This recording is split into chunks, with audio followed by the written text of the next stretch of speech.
On behalf of the RNA Club, I would like to introduce today's speaker, Dr. Thomas Tuschl, who visits us from the Rockefeller University. My name is Markus Hafner, and I joined the NIMS last year as a Statman investigator, and I'm very happy to introduce Tom today because before I joined NIH, I spent 6 years as a postdoc in his lab. Tom Tuschl is a chemist by training, and he graduated from the University of Regensburg in Germany in 1992, and he did his work for the doctoral dissertation at the Max Planck Institute for Experimental Medicine in Göttingen under the supervision of Fritz Eckstein, and graduated in 1995. I am sure Tom would have been spectacularly successful anywhere else. Nevertheless, it is difficult to imagine the course of biomedical research had he not made the decision to spend his postdoctoral years in the labs of Phil Sharp and David Bartel at the Whitehead Institute in Boston. Initially, Tom worked on the in vitro selection of RNA sequences capable of catalyzing biochemical reactions. But after a few years, Tom, together with David Bartel and Phil Zamor, teamed up to investigate a fascinating new phenomenon, which was whispered about RNA interference. So Craig Mello and Andrew Fire shared the Nobel Prize in 2006 for their 1998 observation that injection of a few molecules of double-stranded RNA are capable of robustly silencing cognate genes in C. elegans.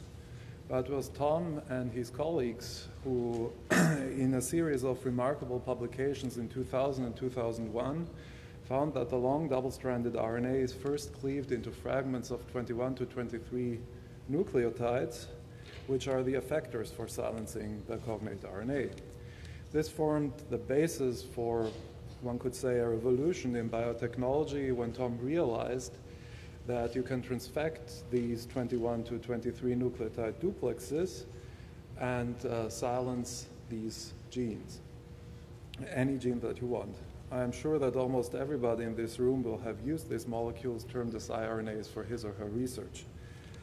But this was not the end for Tom. In the course of characterizing the siRNA molecules by sequencing, his lab and the labs of David Bartel and Victor Ambrose realized that animals and plants produce hundreds of different short RNAs, which were termed microRNAs. And microRNAs turned out to be potent post-transcriptional gene regulators, and I'm sure that many of you have looked into microRNAs influencing your favorite biological process or disease. Tom's lab was instrumental in finding several other types of small RNAs, including piRNAs and other members of small RNA families. In recent years, Tom's lab broadened into the characterization of all kinds of post-transcriptional gene regulatory processes. Tom conducted his early research on RNAi as a group leader at the Max Planck Institute in Göttingen, and in 2003, he was recruited to the Rockefeller University, where he was promoted to full professor in 2009. He is also investigator at the Howard Hughes Medical Institute since 2005. Of course, Tom was the recipient of numerous honors and awards. To name a few, he was an EMBO Young Investigator, he won the Wiley Prize, the Ernst Schering Prize, the Max Delbrück Medal. He is a fellow of the New York Academy of Sciences and a member of the German Academy of Sciences Leopoldina. He won the NIH Director's Transformative Research Award in 2012 and was a finalist for the 2014 European Inventors Award. From the many topics that Tom can lecture on, he decided to talk today about the challenges and promises of RNA diagnostics. So please join me in welcoming Dr. Thomas Tuschl.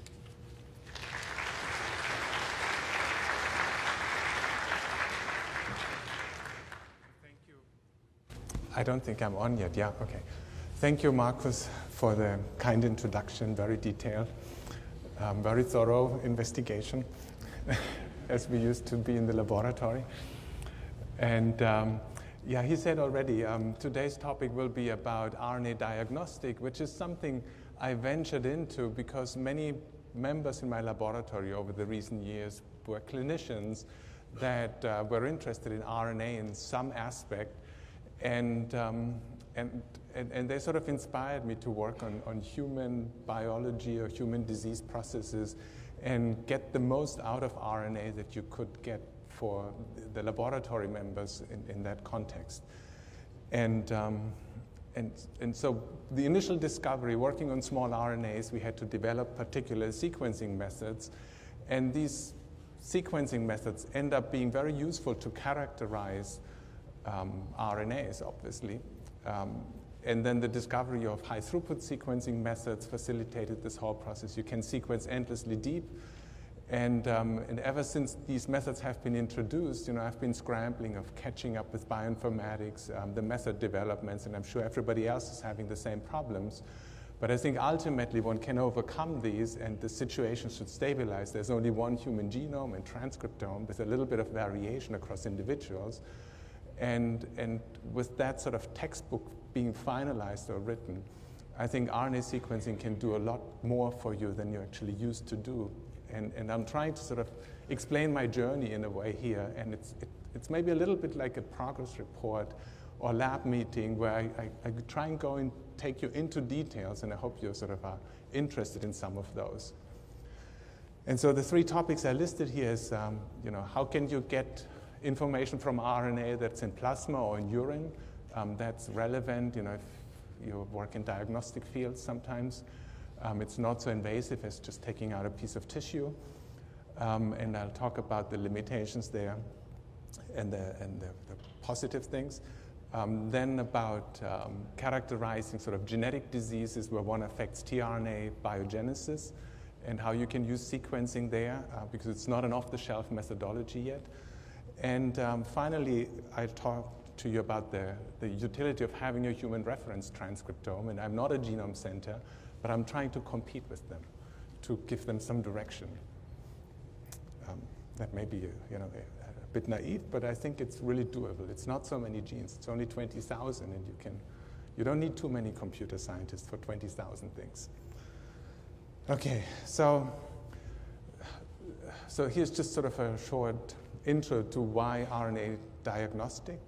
RNA, everybody uses it at the moment to measure abundance, but you rarely use it to mine the sequence. Maybe a few specialists to look at translocations, things that you don't get ordinarily from genome sequencing. But I'm asking myself often, do I really need genome sequencing with the quality of RNA sequencing I have at hand today? If I get a piece of tissue from the disease, I can figure it out. I don't need a genome. I just need transcriptome. And then analysis is high throughput, it's deep, it's quantitative, and I can go back and characterize RNA in tissues. There are methods like in situ hybridization, there's powerful rapid PCR methodologies. You have to watch out for quality of RNA and so forth, but in theory, these are things that technology should be able to overcome. I have sources of RNA, serum, plasma, tissue, archives from well-characterized individuals. And as I said, RNA detection technologies certainly should be able to rival immunohistochemistry. There's no reason why that shouldn't be the case. We're just used to having these methods established and cling to them, but they have all sorts of problems that that RNA can provide a new perspective on it. So the project in my lab started by looking at extracellular small RNAs, like microRNAs, because those were the methodologies developed in the laboratory. And we've published 2 papers at this point about it that you can sort of look up. We've shown that in pregnant women, you can detect microRNAs from placenta in circulation, and they are not there in non-pregnant women or in men. And then we were more courageous. We looked at heart injury. And you may know that in heart, upon injury, there's a protein cardiac troponin that you can start to measure in circulation. It's an injury marker. And in the heart, there's also a subset of specifically expressed microRNAs, and so you get excellent correlation. If you monitor microRNAs in circulation from the heart, they just correlate perfectly with cardiac troponin. except that we need to make a library and sequence, whereas cardiac troponin assays at the moment are very powerful ELISA assays that are back within 1 hour in the hospital. And, but then there are conditions where there are no good biomarkers, like in kidney disease. And so I was approached by a number of kidney specialists that work on chronic kidney diseases, on transplant, to monitor transplant rejection or progression of these chronic kidney diseases. And we were asked to isolate RNA from urine samples. And I'll come to all the problems that are associated with isolating RNA from body fluids that are loaded with nucleases. But first I want to tell you just how you isolate RNA, how you characterize RNAs in the laboratory. So the quantities of RNA that we typically work with are between 5 to 1,000 nanograms. 5 nanograms, it's from half a milliliter of urine or blood. Extracellular, and if we have more, then we use more because that makes it a bit more robust, like if we get RNA from tissues. Then we spike in a known amount of RNA, multiple different sequences with various biases in them, and then we use RNA adapter ligation protocols to join 2 known sequences. And the process depends on the presence of a 5' phosphate and the presence of a 3' hydroxyl, which is the characteristic ends from the biogenesis of microRNAs. So it's a protocol that really targets and specifically enriches microRNA, even though there could be 100 or 1,000 times more degradation products of ribosomes, for example, with the wrong ends. And you have to keep in mind when we purchase small RNA sequencing kits from Illumina, it's this process that you're purchasing. So it's targeted towards microRNA identification. It won't tell you a lot about other RNAs, and that's important to just keep in mind. And when you work with very small quantities of RNA, we typically perform, or if you have large sample numbers, we use a bar-coded adapter. That is the first step that's joined to your input RNA. And then you can pool 20 of 24 different reactions right after that first ligation step, and then use 25 times that amount to carry it through the next steps. And that early pooling is very important. It's sort of these samples act as carriers on each other. And also within batches, you have very little variation. What you have to watch out is sort of batch variations across the 24 sample sets. And so when we characterize samples, you have to carefully randomize them across these adapters so that in one pool, you don't have all your healthy, and in the other pool, you have all your disease samples. You have to run them across different adapters and control biases and so forth. And so once you have the 2 adapters, you reverse transcribe, you PCR amplify Illumina sequence, and then you deconvolute the libraries, and then there's a very special annotation process that is in a hierarchical manner against the non-redundant database that I'll talk later. Because short sequences, one shouldn't map against the genome. You should map them against the transcriptome to get clear answers. So just to develop a sense here, we took 10 nanograms of total RNA from hex cells, and it's the same input but different adapter sequences, and you basically get the same profiles with a little bit of adapter sequence variations that you can identify.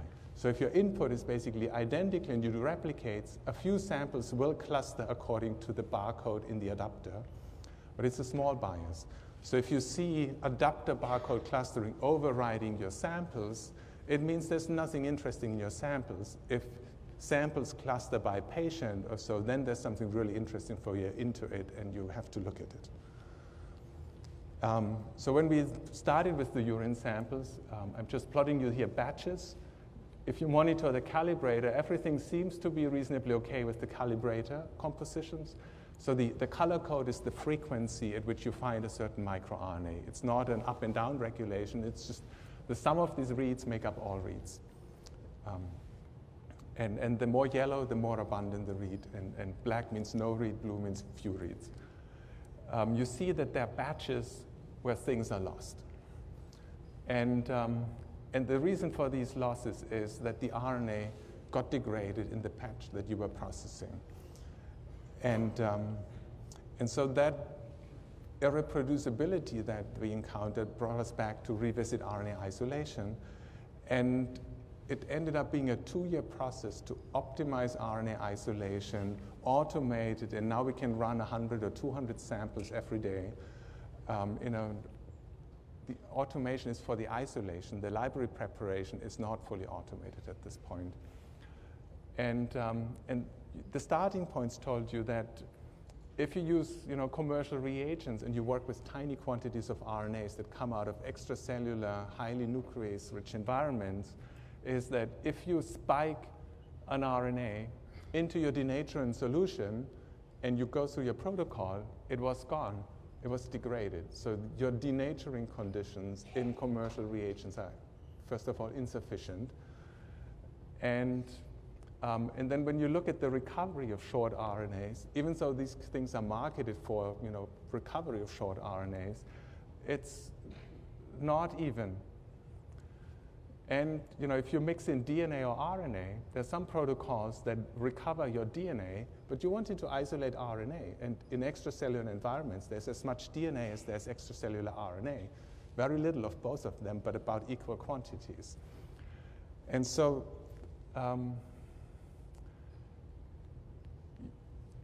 when we then finalize sort of our latest version of the protocol, we now start to sort of put into samples this calibrator cocktail that has the radioactive RNAs in there. And at the end of the process, you should recover only RNA and you should recover intact RNA. And the DNA should be nicely separated. And the way you get there is basically you need stronger denaturant, higher concentrations, often higher temperature, very rapid mixing. If you mix too slow, you lost. The nucleases have a chance to degrade the RNA that dissociates of the protecting proteins, whereas the nuclease still is not fully denatured. And then you also need reducing agents. And you have to be careful when you do phenochloroform that you don't remove your reducing reagent, because then the nucleases renature in an instant the little bit residual nucleases that you have. And you need proteases so that you can automate the isolation and separate clear interfaces. So, and we introduced one more important control. We spike in a set of RNAs at the beginning into the denaturing solution, and then we spike in a second set when we make the library. And so the ratios between set 1 and set 2 have to be stable normally, unless you encounter degradation during your first isolation, during RNA isolation. So that's also important to have that control, or you won't know which is the source of your biases. And in that experiment here, that I showed you before, we knew the degradation happened during RNA isolation. And the reason here was simply a little difference in mixing speed of the denaturing with your sample. That was the reason why there was that variation. And then you see, basically, if you pick up degradation here, you see it propagating in your samples, and these are the microRNA frequencies.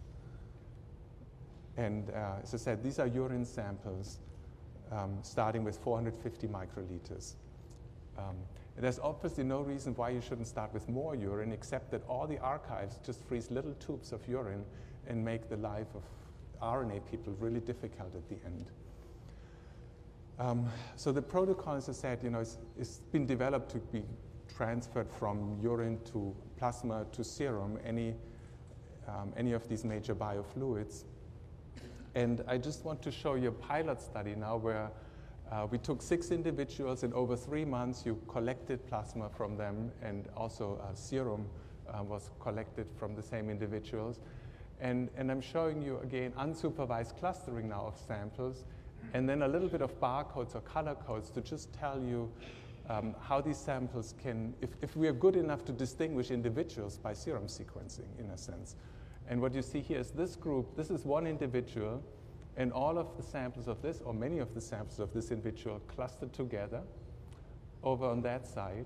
And there's another individual over here where you can get a little bit of separation. And then there's 4 individuals and 2 replicates of these individuals that are basically indistinguishable, and they cannot be readily separated. But here you see basically the clustering here is guided by adapter biases, and the separation here overrides the adapter biases because these are all different individual adapters. And down here are just the set of 2 calibrators, so you don't see any differences. And these calibrators cluster differently from the samples up there. And you can translate into color codes and visualize it a little easier. But this is just summarizing what I said to you. And I'm just showing you the difficulties of how you present data when you have done 100 samples or 200 samples. So when you now look at the collection of the 100 plasma and the 100 serum samples from these 6 individuals, and you ask, what do you find by small RNA sequencing using a microRNA method? The majority of RNA is obviously microRNA when you work in plasma, but in serum from the same people, you get this additional contribution of tRNAs. So coagulation somehow leads to release of tRNAs, you can argue, or some people argue that addition of magnesium as an anticoagulant dissociates RNA protein complexes like the tRNA protein protected complex, and you get selective degradation of RNA. The moment it gets off the protein, the ribonucleases that are in plasma and serum could get hold of it.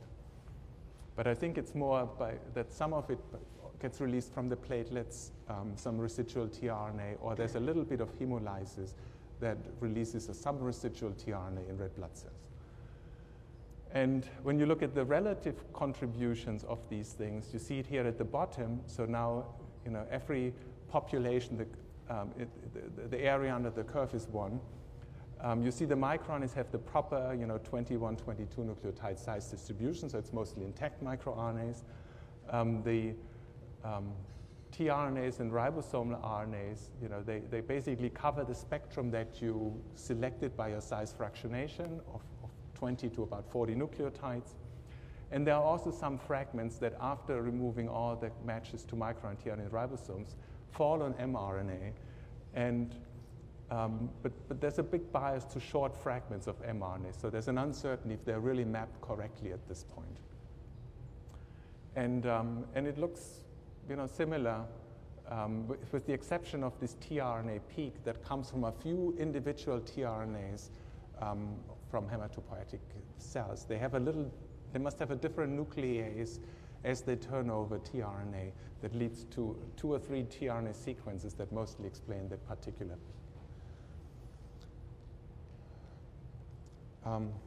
So now first kidney disease. So here we thought we picked a simple case. We look at kidney allograft rejection status. And the rejection status was determined by biopsy. So from the kidney biopsy, you knew if the person had rejection or not, or immune infiltrate.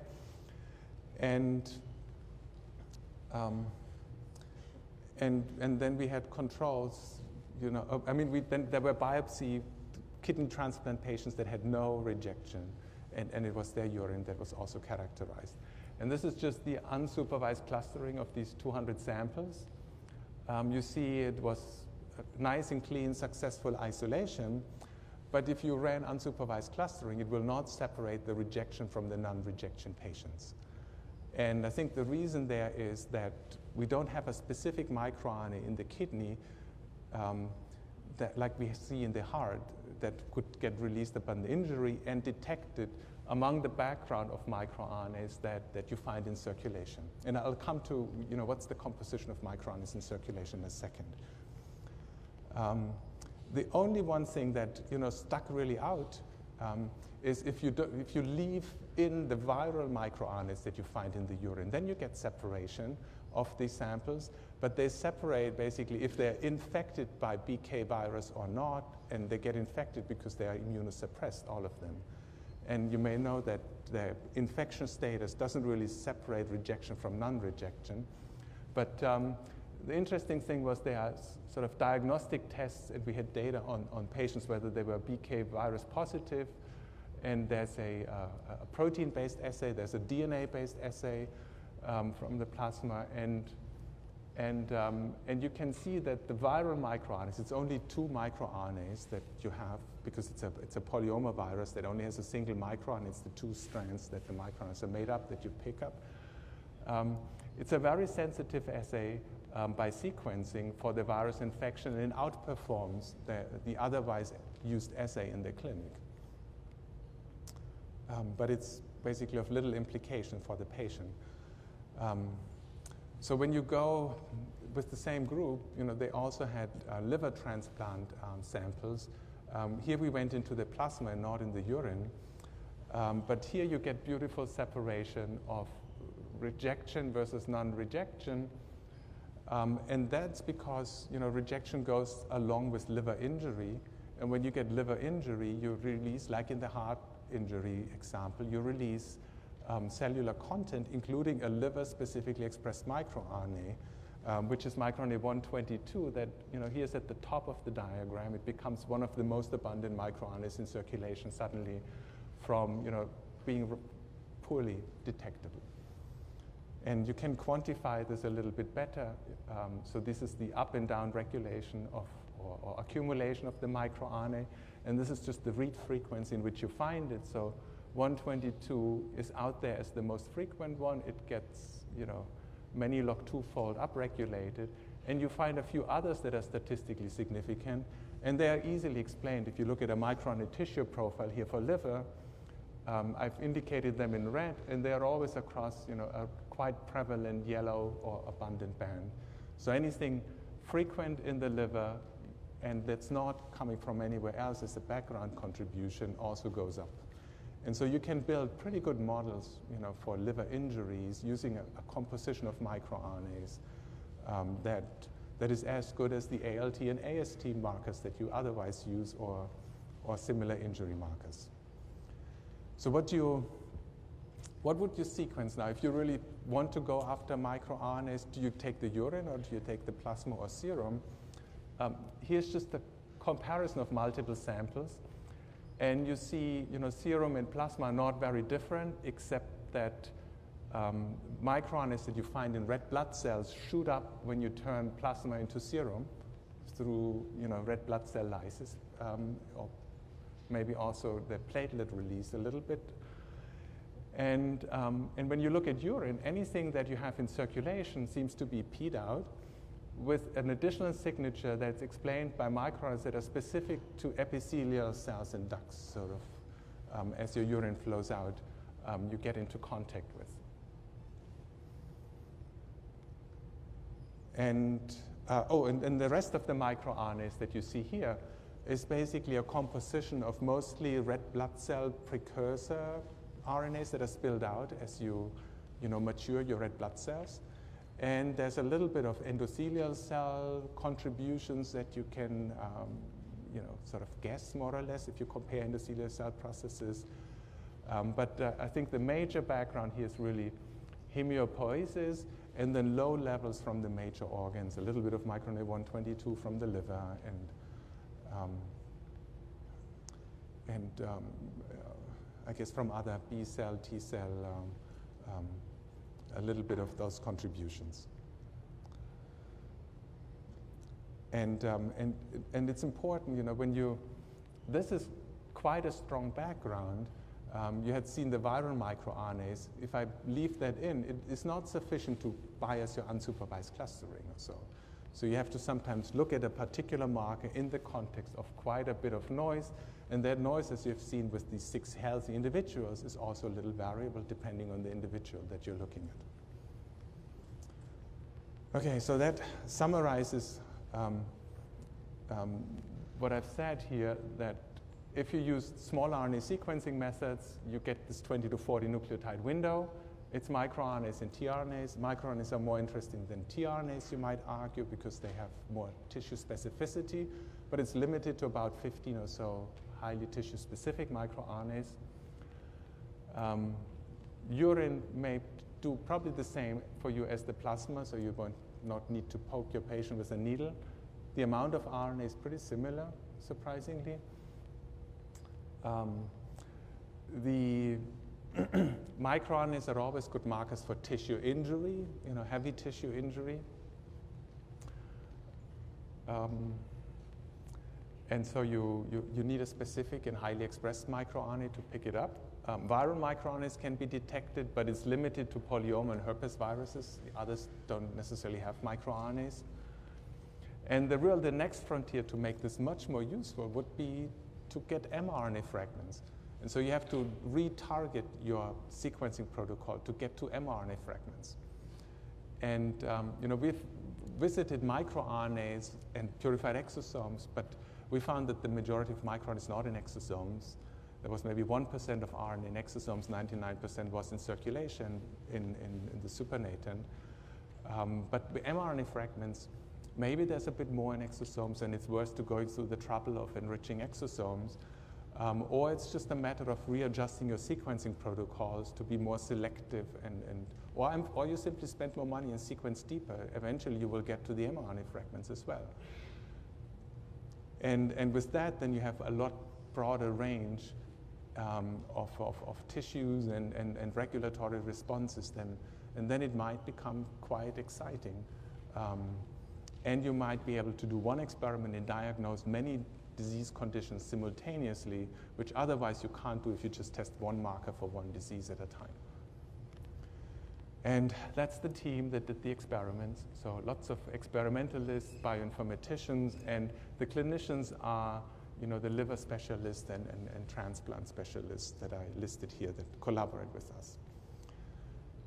So now switch gears to a genetic disorder where we also applied RNA sequencing. So we were called in very late in this project when almost everything was worked out, except the reviewer to the manuscript here said, we want some evidence that tRNA biogenesis is affected. And some of you worked on tRNA, but probably not everyone. tRNAs are tricky because they're multi-copy genes, and there are a lot of pseudogenes where you don't even know if they're expressed or not. And then tRNAs are edited so that when you sequence, they don't look the same as the genome sequences. And so it requires a lot of attention. And I had one student work on this for many years now. And just at the time when he was finished, this other group came along and said, we have these fibroblast materials. Can you help us annotate the RNAs and find the changes upon disease?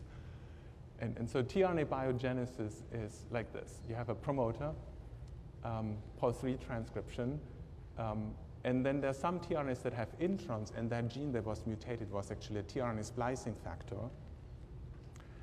And then this complex with this protein that was mutated, recessive mutations that were partial loss of functions in the patients. And a ligase removes this particular intron. Then you clip off the ends by 5' and 3' trimming. Then you put the CCA ends on by terminal nucleotidyltransferase. And then there's also editing and transport and so forth going on to make a tRNA. So you can see lots of genes. But if you interfere here at the splicing, it's always mutation causing neurodevelopmental disorders. And so if you, so first you had to curate the tRNA so you can confidently map all your reads. The curation is done with Marcus. He was doing parts of the experiments before he moved. And you get fragments of tRNAs.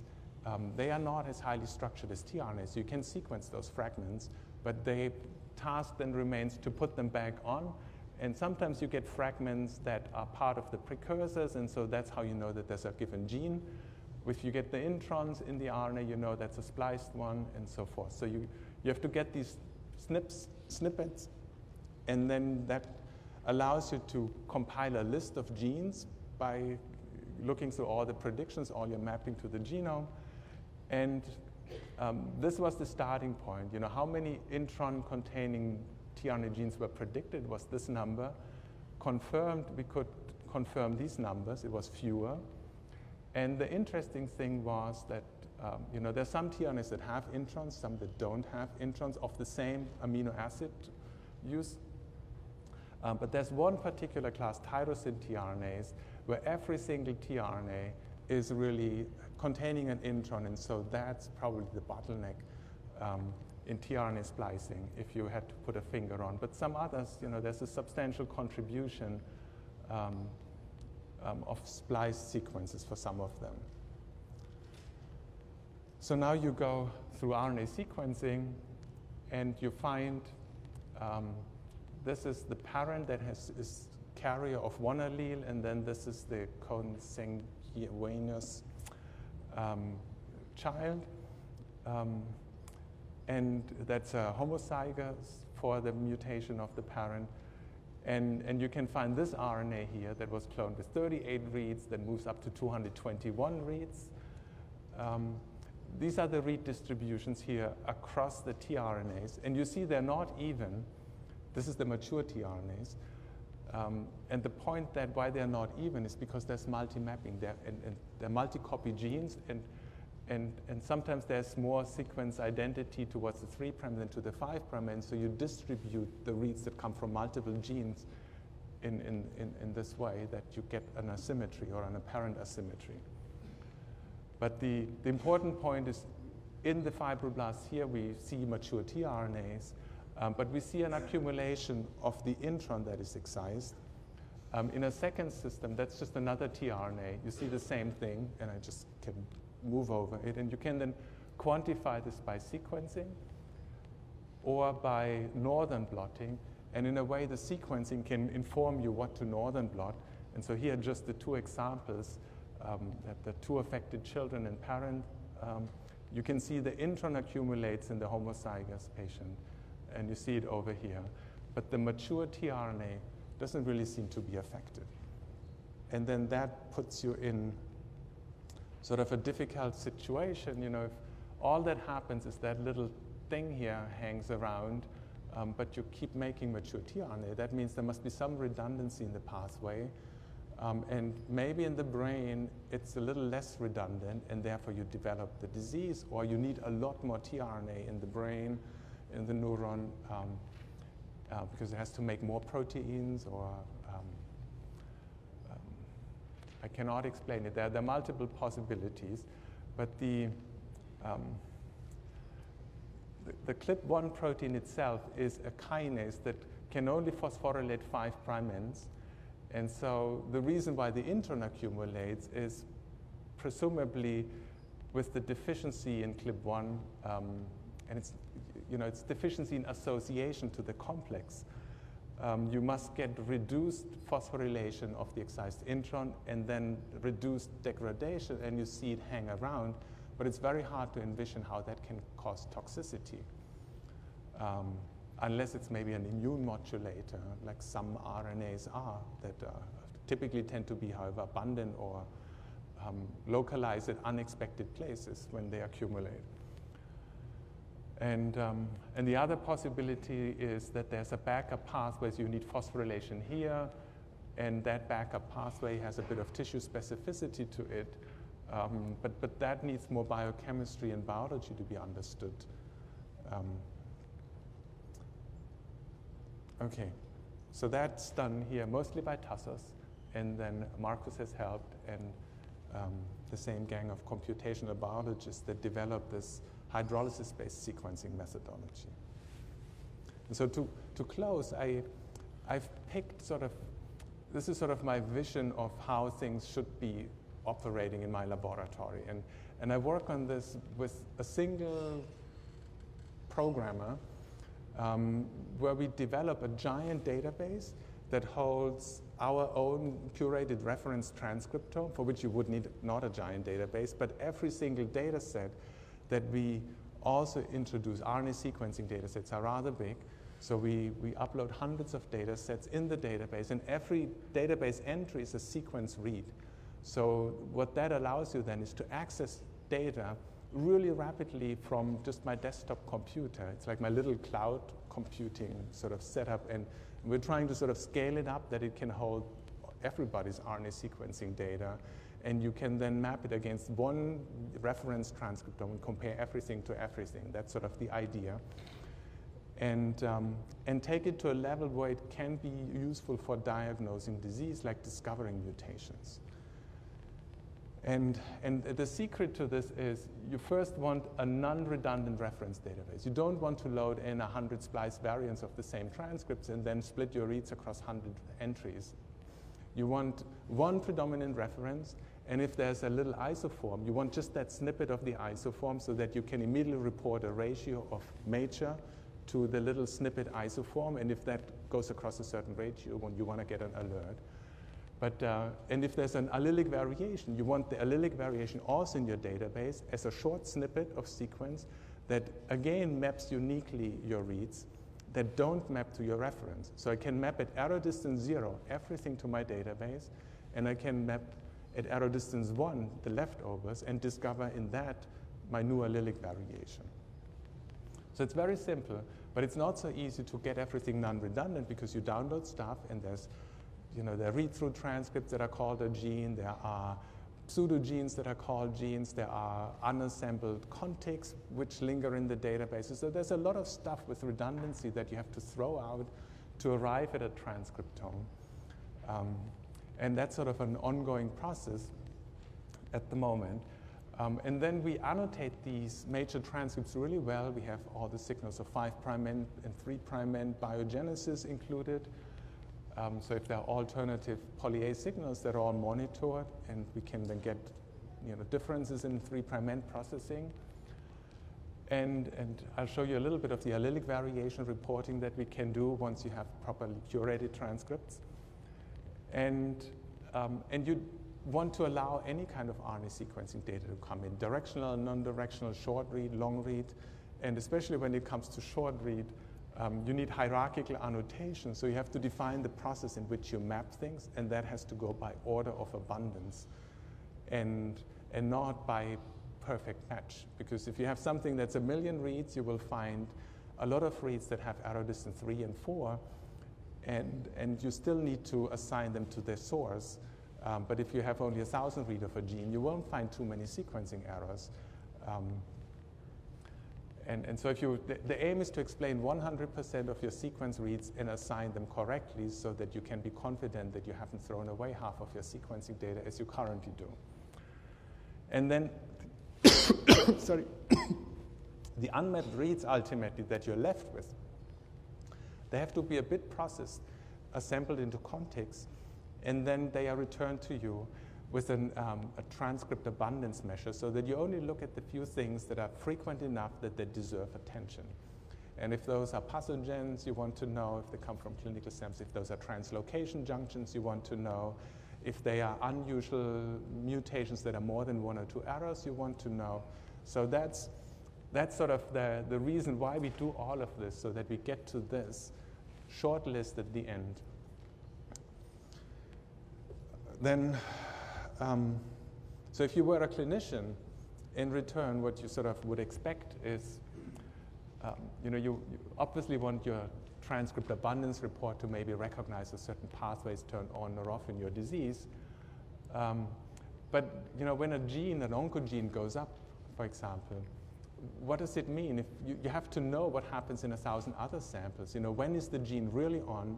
And you need, like cholesterol values. If you take a blood sample, people give you a cholesterol report. It's flagged red when it's above a certain value because people think you should take medication. But if you do RNA sequencing, there's no flagged report for a clinician that says, well, look at this gene. It's 1,000 times higher than it should be. We need to do something about it.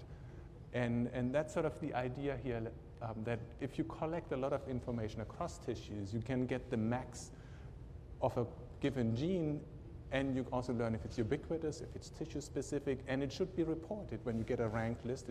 You should know if this is a specific gene or not, and not just go to the literature and read, because you stop reading after 5 genes, you get tired. And so all of these things have to be folded in, and it's not too difficult to fold in.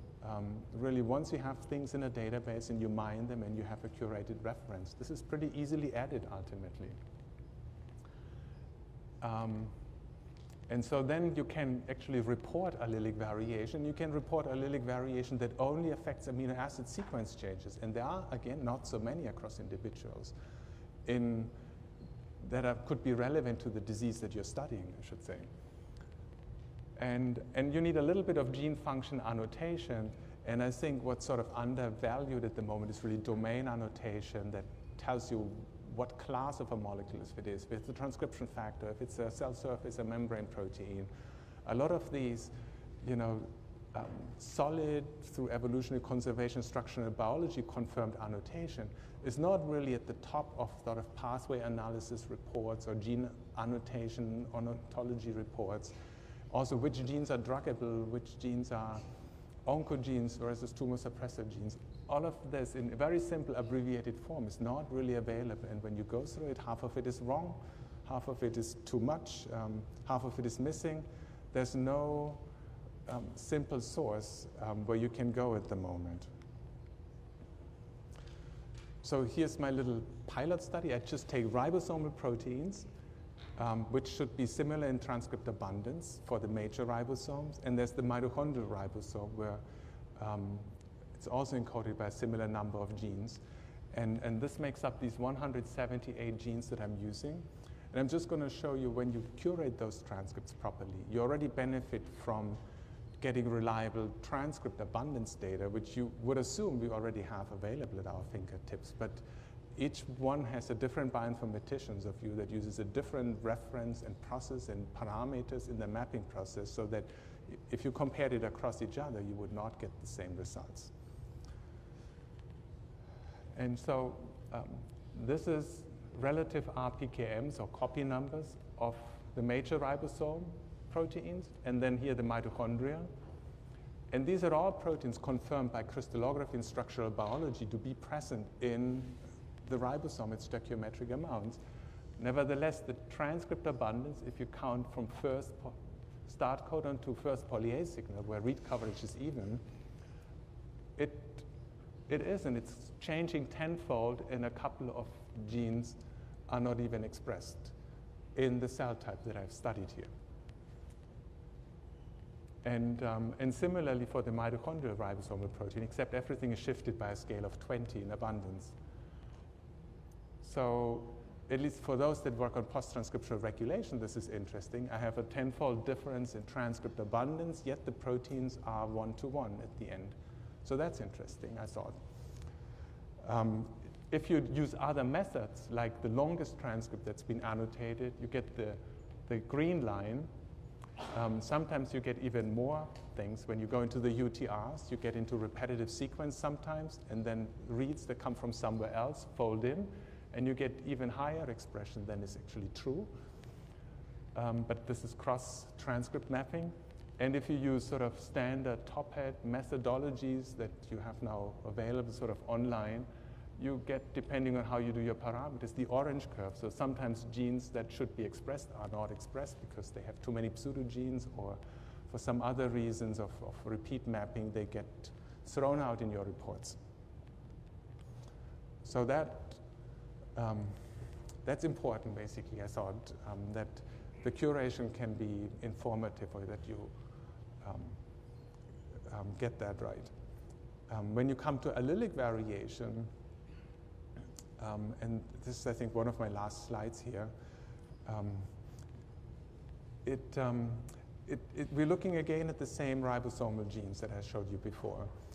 The project here was to take immortalized B-cell lines of autistic patients and see if you can identify housekeeping genes that are mutated in the affected child but not in the sibling. And you say, well, why do you do this in B cells if it's a brain disease? Well, they didn't give me their brains. That's one reason. But the other reason is that, like in the tRNA biogenesis pathway I showed you, it's a ubiquitously expressed pathway, and still it causes a brain disease. So some of the patients could have mutations in ubiquitously expressed RNA biogenesis pathways. But the first thing I've done is I'm showing you now the total number of allelic variations in 5 families where you can find a father with, or a mother with BB and the father with AA, where one is the reference allele and the BB is the one that has the SNP allele. And which means that all children have to have AB. And there's very few SNPs that I can actually pick up by RNA sequence. There are tons of them in the database, but when you go to a family, of course, only a certain set is utilized. And I barely have enough in these 200 genes to confirm that the children match the parents. And there's one example where it didn't across that line, and it's not even the same sex, so you can use RNA sequencing, basically SNP analysis, to separate members, and you can also use ratios of X versus Y chromosome expressed transcripts to also double check if the sexes are correct. And you have to, because there are mix-ups in public repositories of B-cell lines if you access them and you want to use them for your research. And the allelic variation, the way you would read this here is, so you have the allele listed here, and then the family member, the father and the mother, and then the children and the affected child going across like this. So if you see father and mother with the two alleles here, exclusively AA and BB, the children then have to all be AB. So these two colors, and then they have to be yellow. Here, they should be, both yellow, but it isn't.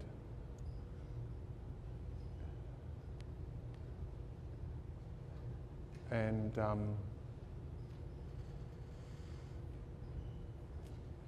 so, you see basically just the summary of these variations. And you can easily compute that now that you have the curated reference. You can then switch to discovering allelic variation and enhance your curation processes.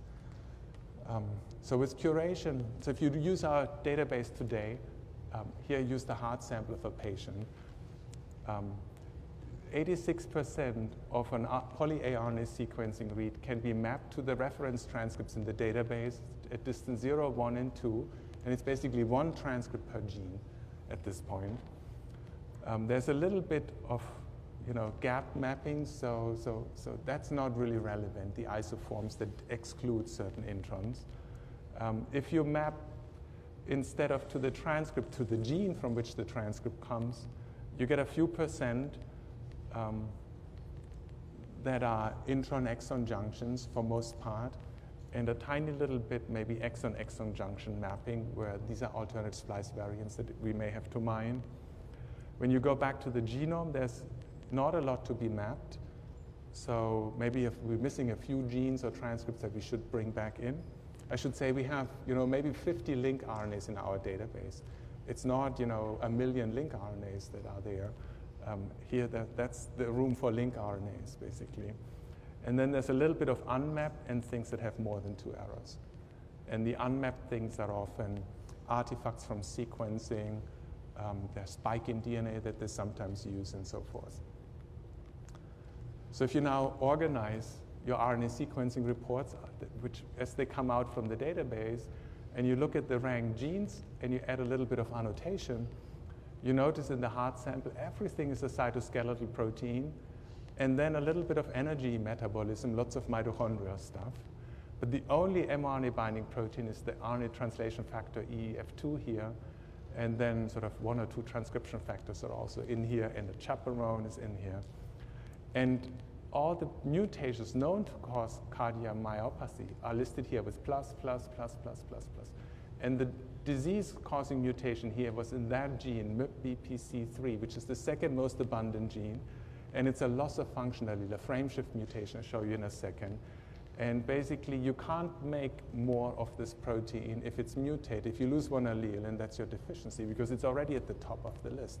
So if you rank things, and then you go through your allelic variation, you should pretty quickly identify disease-causing genes in heart by just RNA sequencing of the heart tissue. And the way you get heart tissue is a lot of these patients go onto left ventricular assist devices where they have to put in the pump. They have to cut out a piece of your heart to put the pump in. And that tissue we've used for sequencing. And so if you look at the reports in the database takes read alignments, shows you read alignments against your reference sequence and a little track. And so I've just shown you here the annotation tracks are up here, and there's the start and the stop. That's the read coverage. and the mutation lies in here.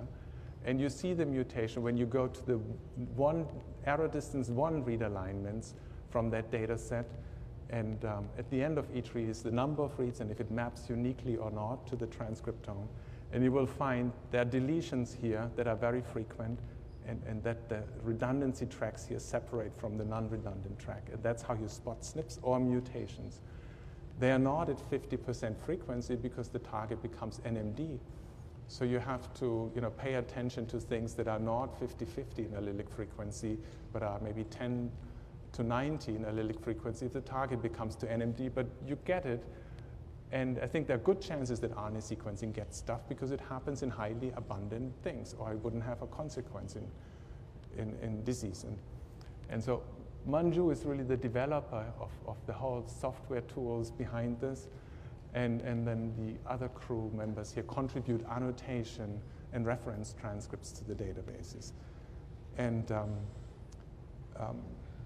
so if you ask me about the future of RNA diagnostics, I think it's certainly a very valuable discovery method. People have to be less afraid working with RNA. It has to be standardized. You need to put in controls that tell you if you're messing up RNA isolation, which somehow people don't really do routinely. The companies never tell you to put in an RNA because then, if you put too much in, you've ruined your experiment. If you put too little in, you don't know what it is. They don't know how much RNA you're going to use.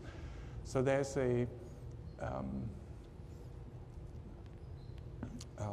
there's no agreement how these things should properly be done. There are certain disease conditions like injuries where it becomes very valuable. And I think we have some deficiencies to be overcome in tissue diagnostics. Really, if you're a pathologist, you get a slice of tissue, you stain it, so that you see the nucleus and the cytoplasm and the shapes of the cells. And that's often all you need for your diagnostics. You don't do a lot of immunohistochemistry. And expecting that gene expression analysis, where there's no morphometric information, does it all for you, is sort of naive, and I think you need a combination of classic pathology. If anything, you can assist them with a bit of visualization of where the RNAs are, but it's for sort of mutation analysis and finding the right gene that is also expressed in your diseased tissue. RNA sequencing, I think, is very valuable and can then rival genomic sequencing ultimately, especially if you don't have a family pedigree that can guide you through that analysis. And I think I acknowledged everybody along the way, and I'd like to thank you for your attention.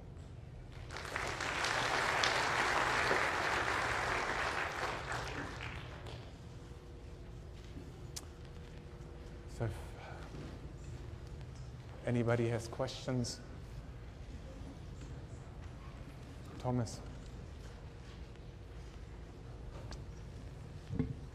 Tom, it's beautiful work. I really appreciate you looking into these directions.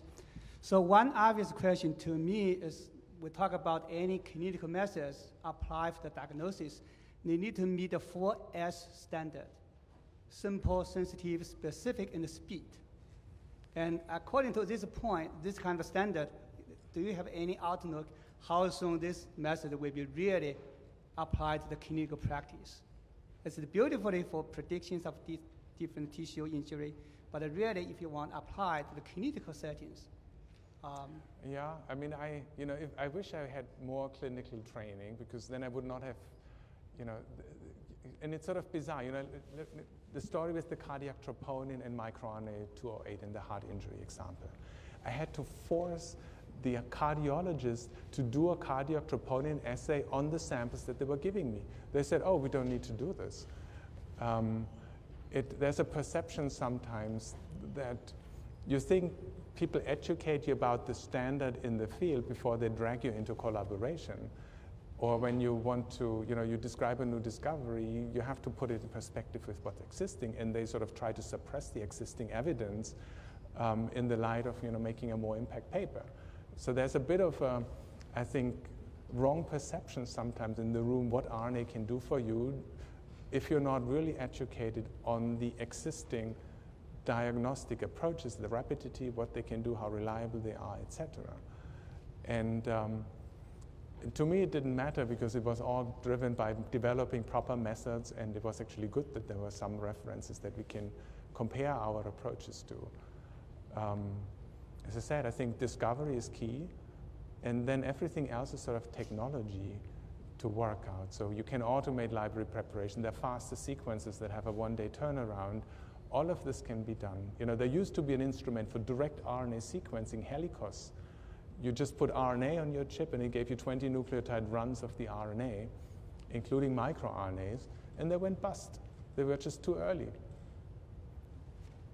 And I think once you have a few indications where you can do things that people can't do yet with protein markers or ELISA assays, then everything else will follow.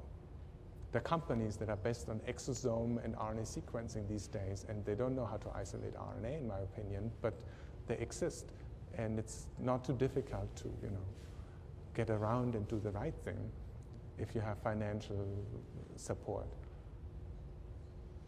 Yeah, I don't think that's really the hurdle. It's work, but it's finding the right indication more than tissue injury. And if there's nothing in circulation, I can't make it appear. I can put in spike-ins. Yes, they reappear if I'm doing good work. But I think the perception is that just because you want a biomarker doesn't mean that there is one, and it can be identified easily. And I think one needs to often question why we want to find things that don't exist. Or, Well, you covered a lot of different areas looking at the microRNAs and the tRNAs. So there is a company also, 23andMe, which analyzes the saliva. So how good are their analyses with respect to what you might be doing? 23andMe, I think. I think all the others work mostly on genomic sequencing, right, rather than on RNA sequencing. And the RNA sequencing, the advantage but also the disadvantage is you work on a particular cell type and tissue. So I don't know how directly you can compare these approaches. I can obviously collect from any individual's whole blood and sequence whole blood. I can collect a skin biopsy. You might not complain too much. But anything else, you have to be in surgery that I can get hold of things without that you notice it. And they do that often anyway for their diagnostic purpose. And you mentioned saliva. Did I understand that correct? Yes. I cannot say anything. For $99, you saliva. spit it in a tube and you send it to them, and they could do some analysis. But FDA forced them to withdraw the test because they could not use some of the specific diagnosis for any specific disease. Well, I don't know. Obviously there are certain mutations that are causative, right?